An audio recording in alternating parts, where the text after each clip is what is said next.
નમસ્કાર મિત્રો, સ્વાગત છે તમારું આજના નવા વિડીયોમાં।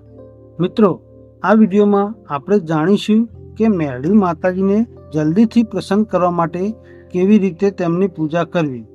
મિત્રો, મેરડીમાં આ કળિયુગના એવા દેવી છે કે જે એમના ભક્તો ઉપર જલ્દીથી પ્રસન્ન થઈ જાય છે અને જે કાર્ય કોઈ ના કરી શકે એ કાર્ય માં મેરડી કરે છે।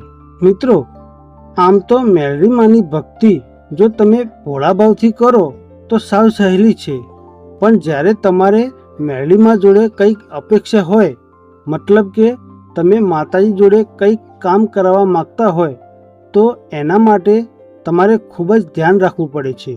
તો આજે હું તમને મેરડી માતાજીની પૂજા કેવી રીતે કરવી એ વિધિ જણાવીશ। જો આ રીતે તમે મેરડી માતાજીની પૂજા કરશો તો માતાજી તમારા ઉપર ખૂબ જ પ્રસન્ન થશે અને તમારી ઈચ્છાઓ પૂરી કરશે।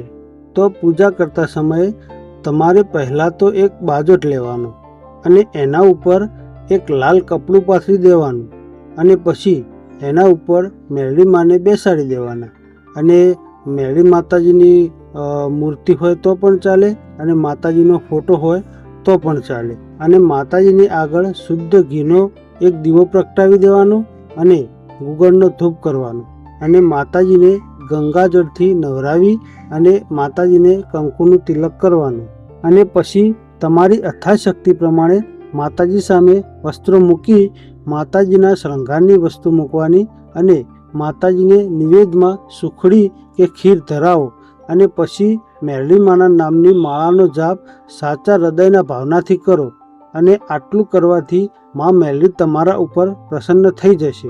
મિત્રો, આ એક સાત્વિક પૂજા છે। આ તમે ગમે ત્યાં કરી શકો છો, પણ જો તમારે કોઈ અલગ કામનાથી સાધના સિદ્ધિ કરવી હોય તો તેની વિધિ, મંત્ર અને જગ્યા બધું જ અલગ અલગ હોય છે અને આ રીતે જો તમે માતાજીની પૂજા કરો તો માતાજી તમારા ઉપર પ્રસન્ન રહેશે અને સદાય માટે તમારી રક્ષા કરશે। પણ એક વાતનું ખાસ ધ્યાન રાખવું કે કોઈનું ખોટું થાય એવી ભાવનાથી કોઈ પણ દેવની ભક્તિ કે સાધના કરવી નહીં, કેમ કે આવું કરવાથી તમારું જ ખરાબ થશે અને એના જવાબદાર તમે જાતે જ હશો। કેમ કે મિત્રો, ખોટું કરવાવાળાનું હંમેશા માટે ખોટું જ થાય છે, એટલે બધાનું સારું થાય એવી ભાવના રાખવી તો માતાજી જલ્દી પ્રસન્ન થાય છે અને હંમેશા માટે આપણી રક્ષા કરે છે।